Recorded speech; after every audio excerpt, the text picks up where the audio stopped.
has been, in other words, a direct, full-blown war. Hi, this is Yuji Yamane. I'm broadcasting this from Sydney, Australia. I've been in Australia since 1999.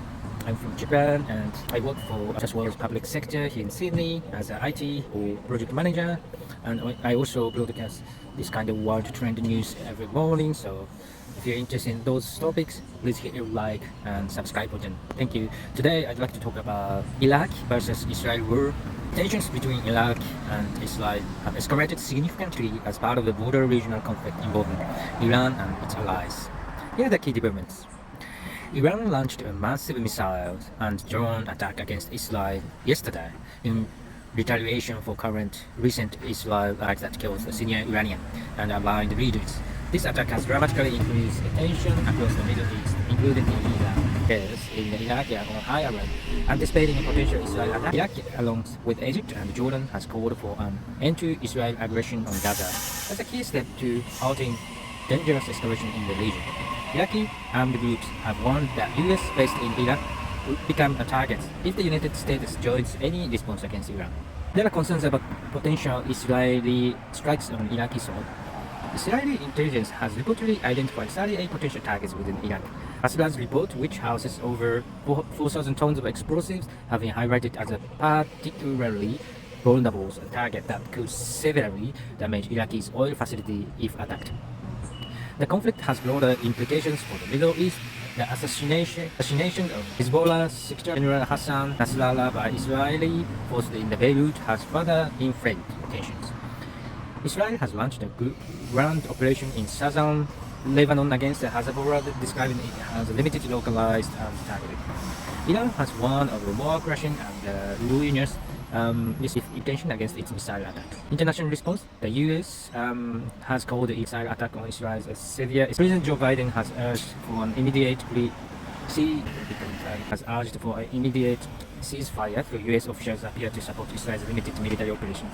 The situation remains highly volatile, while the potential for the further escalation to benefit from increased geopolitical tensions and uncertainty. As a traditional safe haven tends to perform well during time of crisis, the current $100 in Q4 and 2,600 in 2025. Bitcoin (BTC), while not explicitly mentioned in research results, Bitcoin often behaves as a risk asset rather than a safe haven. However, in times of extreme economic uncertainty or currency, it may see increased demand as an alternative store of value. The impact on BTC would likely be mixed, potentially benefiting from global instability, but also subject to regulations and market volatility. US stocks.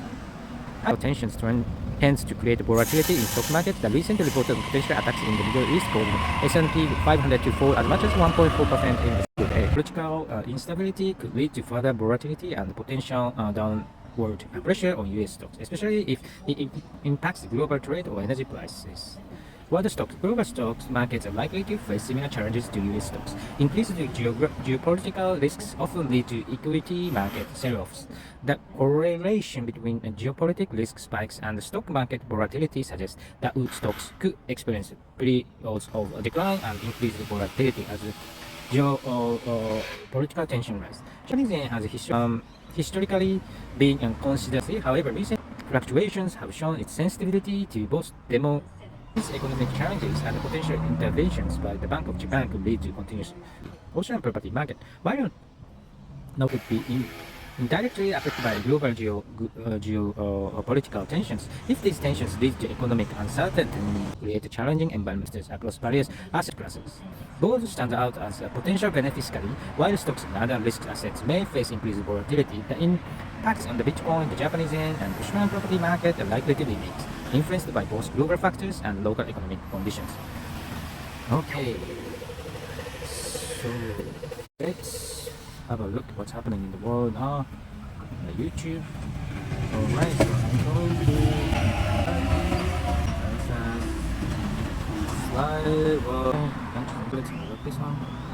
We have to exercise extreme, even bigger than it has been. In other words, a direct, full-blown war of Iranian missiles.